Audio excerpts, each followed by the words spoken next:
Welcome to Words of the Wise. Today I have Chief Lamb from Asheville PD in North Carolina. He has almost 28 years experience in law enforcement. Welcome to the show, Chief Lamb. Thank you so much for being here. I really appreciate it.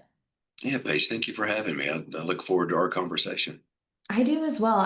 You have some really interesting concepts and things that you're doing organizationally, so I'm looking forward to sharing that. You built a physical wellness strategy around exercise prescriptions. Can Mhm. you explain a little bit about what that is, exercise prescriptions? Yeah, so we are very blessed and thankful to have a wellness coordinator who that we were able to hire using the Law Enforcement Mental Health and Wellness Act grant, and he is specially trained in being able to provide different individualized workouts for each individual officer. And so it is that prescription is individualized for each one, but also individualized for all of our academy cadets as well. So that because we have different officers that have different physical fitness levels. And because they have varying physical fitness levels, we can't just do like a one size fits all for each one of them, because then you'll have individuals that want to improve their physical fitness, but they'll get discouraged if they're trying to keep up with somebody like, say, runs a 6 minute mile and they're just starting out running. And that's pretty much when it comes to wellness overall, that's what we do for each one of our individual officers is look and see what each person needs. That could be physical fitness, that could be financial wellness, that could be spiritual wellness, that could be mental health resources, and help with behavioral services. But we look at it through an individualized lens so that each individual officer is getting exactly what they need to be a solid, well rounded officer.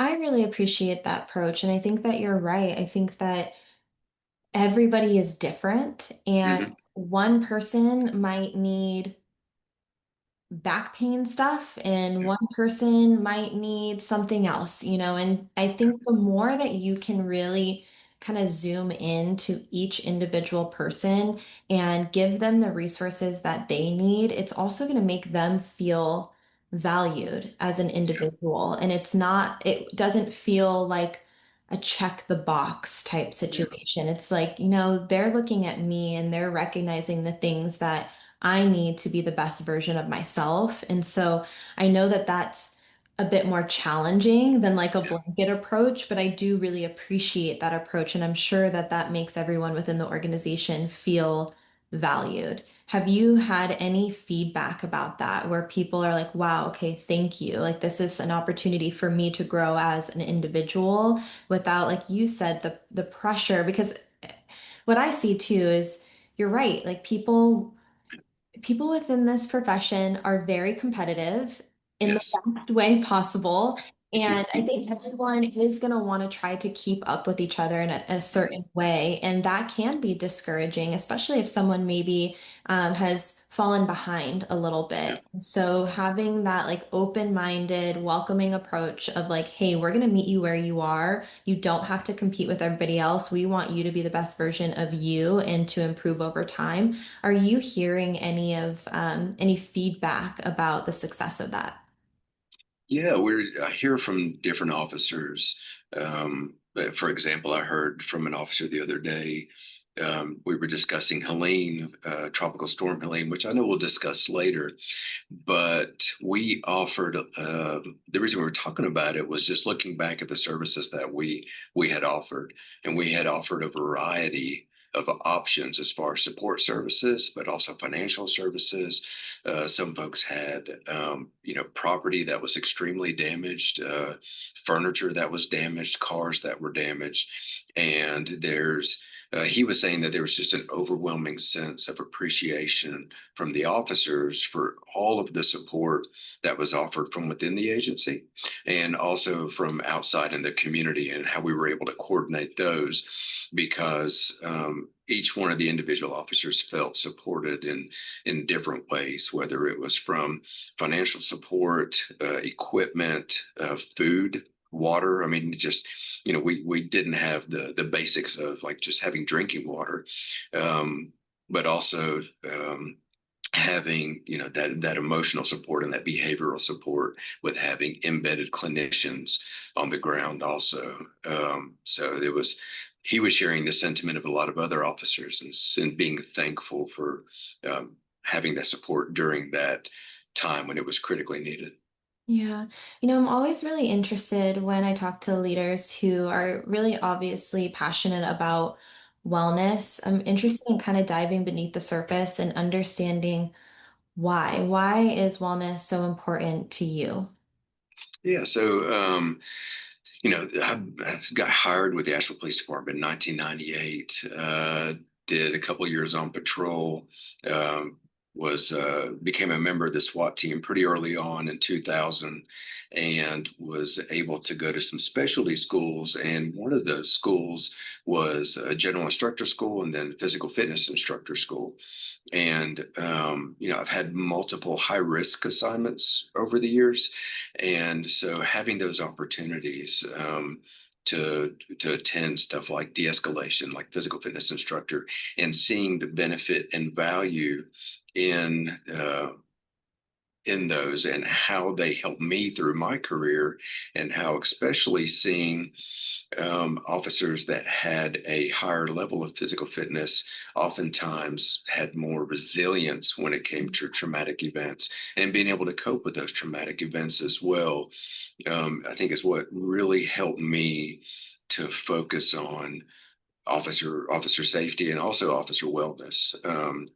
And I was also an officer safety instructor. So, in looking at how officers can be tactically more safe, big component of that is also being able to think clearly in a critical incident situation. And so many times that overall officer wellness really plays into that. It's like, for example, something as simple as being able to do tactical breathing or box breathing or five-finger breathing, whatever you choose, as far as being able to take the 3 to 4 second breath in, hold, and then take the 3 to 4 second breath out, can oftentimes slow that heart rate down and help you think um, more tactically in a critical environment, and then safer outcomes also. You're speaking my language for sure. Good. Um, no, I agree with you, and I really appreciate that you gave examples of how this can help and how it pertains to the job. Mhm. Why do you think if, let me backtrack. If you think that wellness plays a role in officer safety, why do you think that the two of them, like why isn't wellness something that's integrated into training with agencies across the country yet?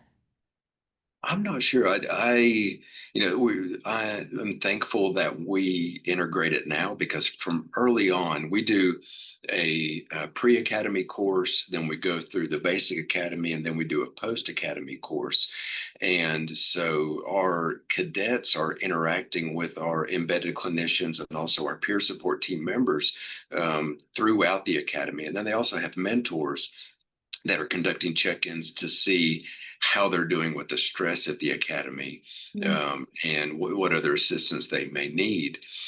So I'm very thankful that we have instituted a culture of wellness within the agency. But thinking back to when I first started, I think it was just probably not having the education and understanding of the importance of wellness. Um, I mean, we have a yoga program, and I couldn't imagine trying to institute a yoga program like in 1999. Mhm. It would have failed miserably and not had the administrative support. But that was kind of that old school mentality, is that you just go through it, you toughen up. I think back then the way that we coped with it was you had a lot of parking lot conversations about, have you been through this? Have you been through a similar incident, and getting advice from older officers? But as far as different tools on self-awareness and self-regulation, I think that's a recent thing, especially over, I would say, over the last maybe 8 years, in understanding. Um, someone's emotional intelligence, and then the tools to be able to conduct themselves in both low stress and high stress environments. And I think it's important to ask yourself, what is the desired outcome? And you mentioned some of those things earlier. It's resiliency, it's longevity, it's trying to make sure that everyone has the resources that they need to be the best version of themselves and less burnt out, less stressed, right? And so I think that a lot of times we focus so much on the like tools, and Hmm. if we like agree with the tools rather than focusing on the outcome. And Yes. I noticed that if we can say, okay, what are we looking to achieve? And we can Yeah. look at maybe one of those things. So maybe as an organization, you are seeing a ton of injuries Yeah. and you're already short-staffed and now you have a bunch of people who are out on injuries and your goal right now is to reduce the risk of injury and it's Mhm. retention, right? That is really like a retention piece. Like, how can we make sure that we keep people who are here, physically?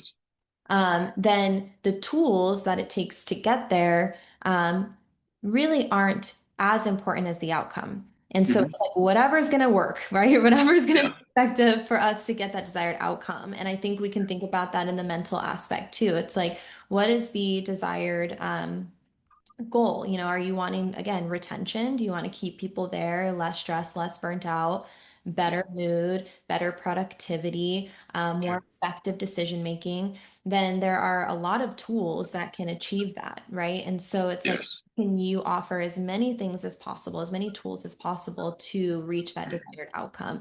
And I think in the past, because I was right there with you. I walked into Yeah. Academy 8 years ago and everyone was like, "What are you doing here? Like, this is not a part of our culture. Yeah. Cops will never do yoga or whatever it is, and Mhm. I think that that has changed a lot. I think Yeah. that receptiveness to the tools are changing because we're recognizing that they're helping to achieve the outcome. Most definitely. And, and I think whenever you institute change within an agency, it's important to have buy-in to to whatever the new tool is or the new program is. And so it's really important for officers to understand why it's important to Yeah. have that program. And then selecting some like informal leaders, or at least people that are from within the organization that the majority of the officers respect and respect their opinion. So that's what we've done is whenever we have a new um, some kind of new program or something with health and wellness, or just like maybe a policy change overall, we get buy-in from those key informal leaders from the agency, and then slowly introduce it to the rest of the agency. Because if there's anything that cops are resistant to, it's change. So that's why it's really important to have that buy-in ahead of time. Yeah, and I also think that, it's human nature sometimes to not understand that you need resources until maybe you experience a moment or an event in your life where you're kind of backed up against the wall a little bit and you're like, okay, now I understand the importance because I feel like I really need it in this moment. And Mhm. you had shared with me that you were involved in an event back in 2018 that kind of Mhm. was one of those moments for you, maybe. And I was hoping that you could tell us what happened. Definitely. And so looking back at 2018, it was May of 2018. I was the watch commander that was on duty that day, and I responded to a civil disturbance that was in progress at a hotel that is in the east side of our city. And during that investigation, we learned that the subject that was inside was scaring the other hotel guest, was acting erratically, and he was in such a place and within the room that we could not see who, we knew who he was, but we couldn't see where he was and if he had a weapon.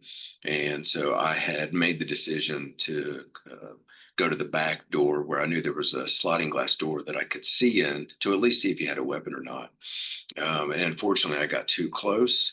He was able to run out the back door and had a box cutter and started to started to attack me with a box cutter, cutting me in several locations.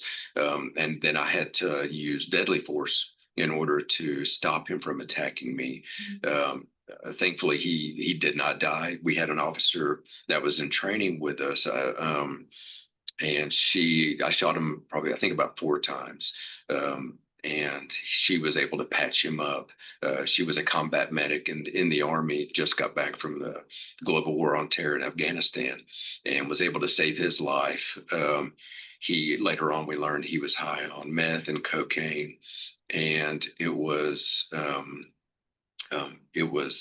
something where it was an experience that I was full of adrenaline at the time. I was injured, but not critically injured, and I was thankful for the training that I had had previously that allowed me to go through the motions where I knew I had the physical ability, but also the training to be able to fight against the attack that he had against me. Um, and but there were several things I learned from that incident. One was definitely maintaining a physical fitness level and maintaining your firearms proficiency, any kind of tools that you have on your belt. That proficiency is critical because in an incident like that, you don't rise to the level to rise to the occasion. You sink to the level of your training. So, what I tell our officers is that it's so important to train like you're in the fight on a regular basis. But then after the incident, I started having dreams because I had injured my knee during the incident also, and I started having dreams that were waking me up at night, and had this sense of hypervigilance because of that. And so, thankfully, our agency had just began a contract with a embedded clinician service here in Asheville, and that was responder support services, and they were different from our normal EAP because they were uh, clinicians and therapists that understood the first responder culture. So either they were first responders themselves previously, or they had some connection with first responders. So they really understood the police, fire, EMS service. And so I started counseling with them about the dreams I was having. And so, the first thing they had me do was prolonged exposure therapy. So, with prolonged exposure therapy, I went into the office, talked about my shooting incident over and over and over again. So it helped move the processing of the incident from the subconscious, from that lizard brain to the frontal lobe, to help me to be able to process it in a more healthy way. And so then I had to go back to the hotel room where the incident occurred and be able just to sit in the hotel room and just be aware of my surroundings, be aware of what it felt like to be there within the room. And So that really helped me to be able to talk about it later and also be able to teach others, with the about the incident, the good things I did, the things I could have done better. We now utilize drones, so in that scenario, now we would just fly a drone to the back window to be able to see if the person has a weapon on the inside or not. But then shortly after my prolonged exposure therapy, I also did acceptance and commitment therapy, where I was in high stress situations apart from work.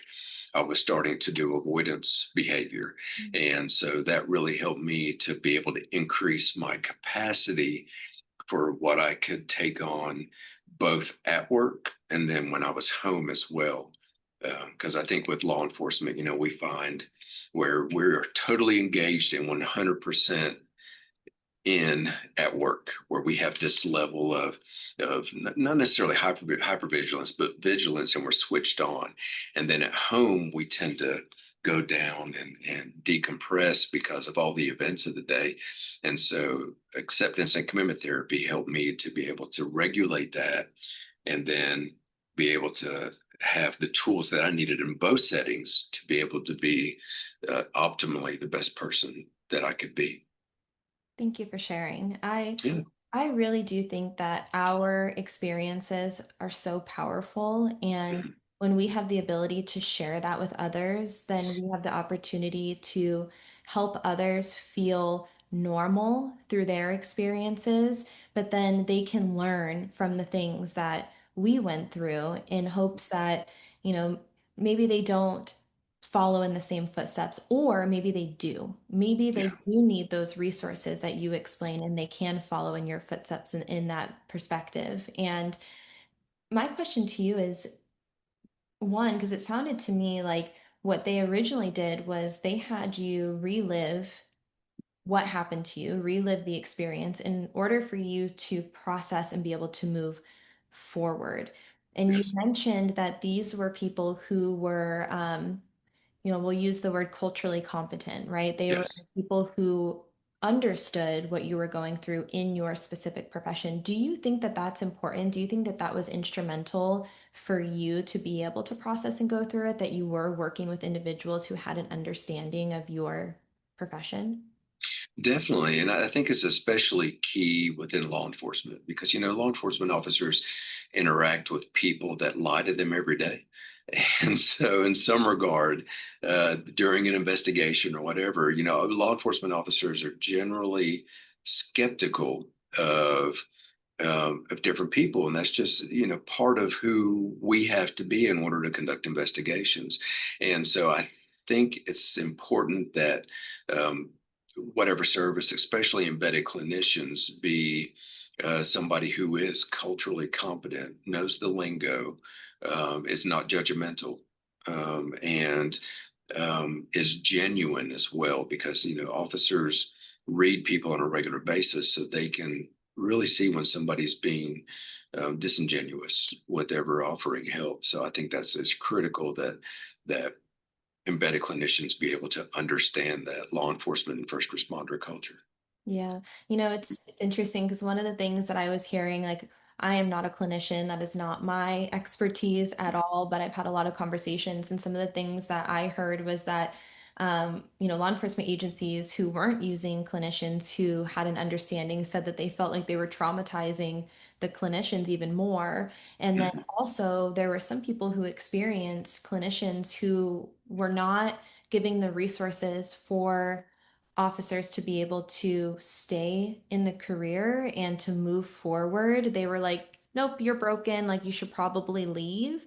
And they Yeah. were seeing, retention issues. They were seeing people start to leave the profession entirely. And so I think that you share the opinion of many others on that topic of having someone who at least has an understanding or who has worked with people in this profession before. Yeah, most definitely. Yeah, that's very important. So I know that it was really important for you to create a culture of wellness, and you talked about this a little bit earlier. I know that you have a lot of different offerings within your organization, Mhm. different, we'll say, pillars of wellness that you focus on. And you mentioned physical, mental, financial, and I'm sure there's a lot more that we haven't covered yet. You have a wellness coordinator. You have a culture of fitness, of running, Mhm. you have wellness events that you do. And you had all of these resources in place. And then Hurricane Helene, which you mentioned earlier, happened. Yeah. Can you tell us? I know you said a little bit about it, but h- what actually happened during Hurricane Helene? What was the devastation of that event? And how do you think that all of your proactive prep work of creating that culture of wellness helped you in the aftermath of that? Yeah, definitely. So I think going back to preparing our agency for cultural wellness, I think it was key for me from my incident to share the therapy that I'd been through with each individual officer. So at different roll calls and also in teaching the basic academy, I've shared with officers that the different therapies that I went through, in order to destigmatize it, in order to show that it is normal for anyone within the agency at certain times to be able to seek assistance from a therapist, to be able to at least have somebody to talk to. And having those clinicians embedded within the agency is really important, because even if folks are not seeing each individual therapist, they're at least getting to know them. They at least know them by passing them in the hallway. Um, our embedded clinicians are very strategic in scheduling ride-alongs with officers, Mm. which is that's definitely a balance. It's a tricky balance too, because whenever a clinician all of a sudden pops up and wants to ride with an officer, the officer's thinking, "Wait, what? Why Yeah. is there any certain reason you want to ride with me?" And so we're very transparent in saying, these, clinicians are just trying to get to know everybody within the agency. So we did that early on, so that we had those relationships ahead of time. That, and also having a family culture here at the Asheville Police Department, where family members come by. We're an agency of 232 officers with an additional, 75 professional staff within the agency. And oftentimes, family members will come by, officers will have their kids and family come by, and so that way everybody's together, gets to know each other, gets to know each other's families, and that was really critical for us during Helene, because the department pretty much became like a resource center for families. um, but yeah, um, because the devastation and the aftermath was really tough on our agency, tough on our city. And it was something that was so catastrophic that we really couldn't imagine what was going to occur from Helene. I know an example is we had the fire department had an awards banquet and had the former FEMA director speak about leadership at the awards banquet. And he had been through Katrina, he had been through Matthew and a couple of different other large flood events and hurricanes. And in his opinion, he had never seen anything that left the devastation that Helene left behind here in Asheville. And that was really eye opening for me, because especially those big events, when we think about Katrina or something like that, um, to know that Helene and its impact on Asheville was more catastrophic than that is very, very sobering. Yeah. Um, but yeah, I remember that week leading up, we had um, several warnings that, especially the 3 days of rain, which that's really critical to understand, is that we had basically 3 solid days of rain leading up to September 27th. So there was a band of rain that moved ahead of Helene, moving up from the Gulf, that basically saturated our city. And the hurricane hit Friday morning. On Thursday evening, we started getting alerts and warnings that we were looking at anywhere from a 500-year floodplain event to a 1,000-year floodplain event. And so we started quickly putting plans together with the fire department and with emergency services. We started our emergency operations center, and working with everyone, our fire chief was able to start to get resources in Asheville and available and ready for whenever the swift water rescues would have to happen, which we knew that it would. Yeah. Um, Once we realized it was going to be that big of a flood, we were able to get um, a map of what structures were affected. And so there were around 2,800 structures that were within that floodplain um, for Helene, and that we would have to conduct evacuations at. So up to that point, it had been a mandatory or a voluntary evacuation alert that was given. And so once we realized how bad it was going to be, we issued a mandatory evacuation order, and we started working during the early morning hours of that Friday, conducting evacuations in cooperation with the other emergency services. We had strapped an LRAD, a long range acoustic device, to one of our patrol vehicles, and started driving in the low lying areas and going door to door, evacuating folks that were within that floodplain. And it was we also worked with our transit center to be able to evacuate some of the larger apartments, and then we had one vets quarters homeless shelter that was also going to be impacted. So we were able to get city buses lined up to start taking them to the first emergency shelter that was open. But there, it was the event was so big that we had to open a few more emergency shelters just for people to be able to go to. But as the evacuations were going on, as the flood water started to rise, we our officers were in some pretty key places to be able to start calling in rescues, especially when one of the uh, one of our floodgate or fuse gate buckets had dumped about 10,000 gallons of water into the river, into the watershed. That created just a wall of water that came through and started washing away houses, washing away apartments. There were a couple of different flood surges that officers had to, that knocked people into the water. And so it really helped to um, the officers were really there in key critical times that were able to help coordinate those rescues. I'll tell you a story for one of those is we had officers, actually detectives that were staged on the river's edge in East Asheville, and a two people had been knocked into the water. One was floating down, was able to grab a hold of the top of a cypress tree and hold on to it, asking for help. And then as detectives got close to him, he started pointing up the river to his girlfriend that was holding onto a light pole. And so officers, because the cell phone system went down at that time, and also the radio system was hit or miss. They used community members to form basically a radio chain going back all the way to where the rescue boats were staged, and were able to get them in the water.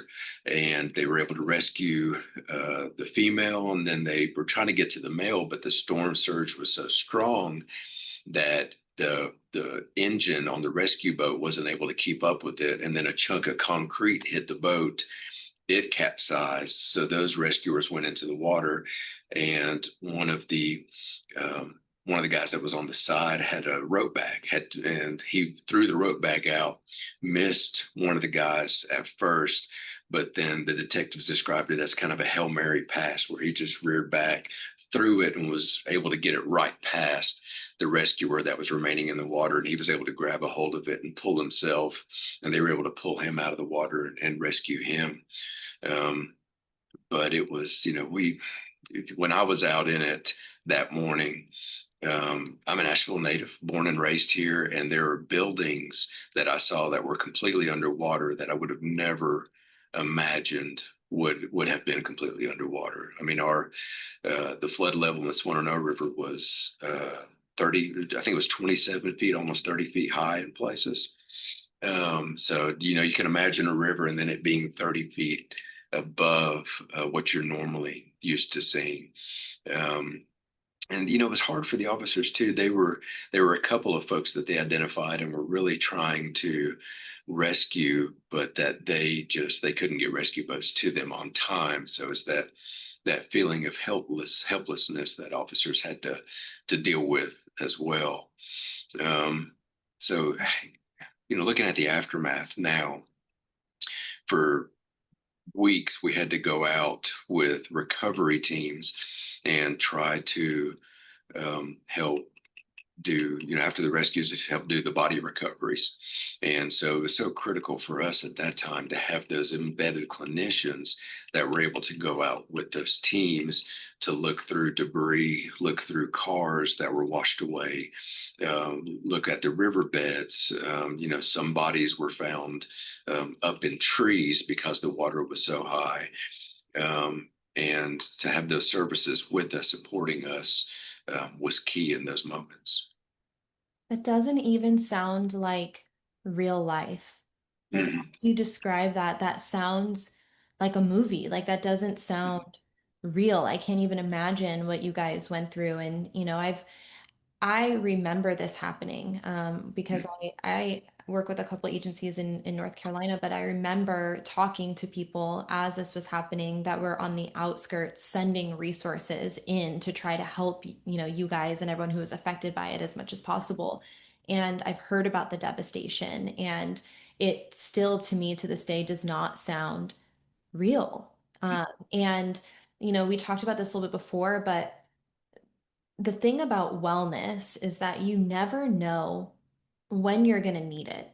Yeah. And the fact that you were proactive in making sure that you had resources, because you can never plan for something like this, right? Like that is something that is so out of your control. And again, like I would imagine that you never would have ever thought that something this devastating would happen in the way that it did. And so having those resources available if and when people need it, and this was a prime example of something that you did not plan for, but you were proactive, you did have those resources, and you were able to help your people in the aftermath of that. Because I can only imagine how stressful, how traumatic, how devastating that was. And, I'm thankful that you guys had those resources available to be able to help your people. Yeah, thank you, Paige. We're very thankful, of course, for having those resources in place. Then, and I think it's even just as critical now, because in talking with the clinicians, especially the ones that have helped other agencies and jurisdictions after a catastrophic event like Hurricane Helene or any other hurricane or storm or wildfire, they've told me that the aftermath and dealing with it for that year after the event happens it basically can last the whole year, and it's critical to continue offering those resources, especially as it comes up to the anniversary of the event. And I've got to say, especially for all your listeners from other agencies that offered assistance, that their assistance was so appreciated by us. I mean, because we felt the support, the prayers, the thoughts, everything, and I feel like, especially for the agencies that sent personnel and resources to help us, I feel like we owe a debt to them and to everybody that really helped us out. Because I mean, I remember one officer was telling me, it's like our mattress was completely destroyed, and a business had offered free mattresses to officers that needed them, and it was just that one thing that really helped out. And so it was we really felt the all the support that was given to us then. And like I said, we owe a debt of gratitude to everybody. I think there's so much beauty in community, and Mhm. we need people.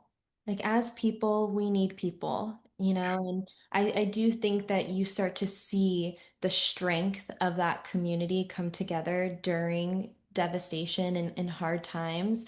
My hope is that even during the good times, we can showcase that we're here for each other and, show that support. But yeah, I know that, I mean, myself included, I'm obviously from Phoenix, but I remember that time and there was a lot of love and support sent your way. So I think that's the beauty of community is, banding together in the times where you need each other. Oh, definitely. I wanted to, because I know we're gonna run close on time here, but I really wanted to share your mantra. You shared Mhm. this with me. I thought it was really great because I believe that effort and time and investment in people is so valuable. And I was hoping you could share with our listeners what your mantra is. Yeah. So my mantra for, especially for the Asheville Police Department, is that relationships are the currency of policing. Mm. Um, what I tell each one of our officers is that with each relationship that you build within the community, that increase public trust, because then you build. We are with people in their most critical times and their times of need, and then we offer that support, and then we build a trusting relationship from there. And so, with each trusting relationship that you have, that increased public trust in law enforcement overall and within the Asheville Police Department.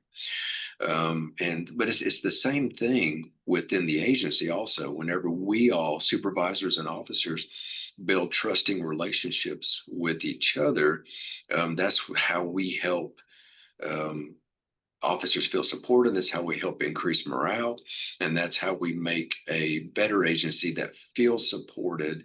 And if you have officers that feel supported, then they're more than willing to go through hard things in order to serve the community.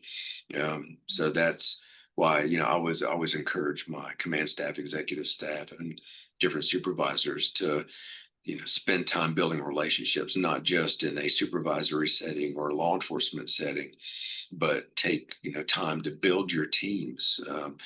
We do different culture and wellness events. Like once a year, we all run a Spartan together for a group that us would want to get together and run the Spartan. Um, but then we also do different like 5Ks. We'll even do cookouts, and then we have our awards banquet. That is, it's a non-uniform event, and so officers can spend time socializing with supervisors and with each other to help build those relationships. And I think for me as a chief, one of the critical ways that I do that is by uh, doing PT with the cadets in each academy, because for the time of the 6 month academy, I'm running and working out with the cadets 3 to 4 days a week. And so I get to know them, I get to know their families, I get to know how hard they will push themselves and whenever they're feeling just totally physically exhausted and how far they'll go past that. But I get to know their names, and it lasts and it pays dividends, because when I see them in the hallway a year later, or I see them out on a call, and I call them by their first name, ask them how their family's doing, that they feel heard and they feel appreciated. And so um, I think that's critically important, because I think whenever you have officers that feel like they're just one among many, and we don't recognize them for the individual they are and the ways that they contribute to the agency, that's when I think we officers go to different agencies, because they don't feel that individual support. And me selfishly, I want to know them and their families, so that if God forbid anything ever happened to them while they're at work, that we already have that relationship established, especially knowing the support that their family may need during that time. Um, and that was really important during Helene too, because we opened a family resource center here at the agency, where we had basically, because a lot of grocery stores were shut down, we had families that could come in, fill out a Google form, and fill out if they needed bread, milk, water, whatever it was. And we would have that stuff ready for that officer and that family before they left their shift that day. Yeah. And so just having officers being able to know that they had something to eat and didn't have to run to the grocery store, and just could totally relax and deal with whatever they had to at home. That was very important for us. So it's those relationships, I think, are crucial to agency health, agency morale, but then also just community safety overall. I think it's an important reminder that investing time and effort into people goes such a long way. And to your point, I think at the end of the day, like we all want to feel seen and supported and valued. And I think the more that we feel that way, to your point, like the better the morale, the better the job people are going to do. You're going to show up and want to be there because you feel like the agency is supporting you and that they actually care about you and your family. And so I think sometimes we get so hung up on things that cost agency dollars when it comes to wellness. And of course, there are things that are going to cost money and Yeah. require funding, Mhm. but time and effort doesn't cost anything. And it goes such a long way. And so I appreciate that you reminded everyone, and all of our listeners about that, because I think that that's something that every organization across the country can do. My, Definitely. my final question for you before we wrap is, what words of wisdom would you share with someone who's earlier in their career? Maybe something that you wish you would have known earlier or something that's helped you along the way. Oh gosh. So for me, really that relationship building and physical fitness has been key to my career. Um, in um, in times where I mean anywhere from the critical incidents I've been involved in to Helene, um, physical fitness was just such a huge part of being able to overcome the stress, the cortisol, everything that was involved in that. The first week of Helene, we were running pretty much 24/7 in the command post in the emergency operations center. So, um, we none of us were getting a lot of sleep at the time, but definitely none of us were able to really work out. And then I remember after that first week, me and a couple of other commanders that were there looked at each other and said, because we could see, like, feel the stress building up and see the stress on each other's faces. I said, we need to get in the gym. It's Mm. like we need next week we need to make an effort to go to the gym and at least spend a little bit of time each day. And we were able to get some jugs of water, use those as a like a kind of a shower after the gym. But we adapted and we improvised and we made sure the workouts happened. And it was amazing what just either moving heavy weight or breathing heavy for 30 minutes or more does to help regulate the body. And I remember seeing something the other day where it said, I think during the study, it said exercise was like more effective than the antidepressants people were taking in the course of this study, and I could definitely see that, just the feelings and the endorphins and just being able to cope with so many more things afterwards is key.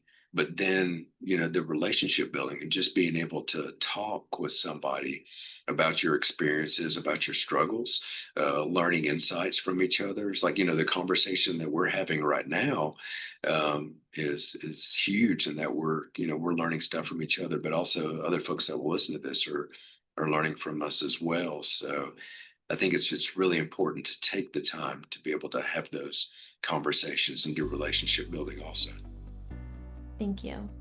I Yeah, you're appreciate welcome. you coming on here and spending time with me and sharing your experiences and your words of wisdom. Thank you so much. David, it's been my pleasure. Thank you. Of course.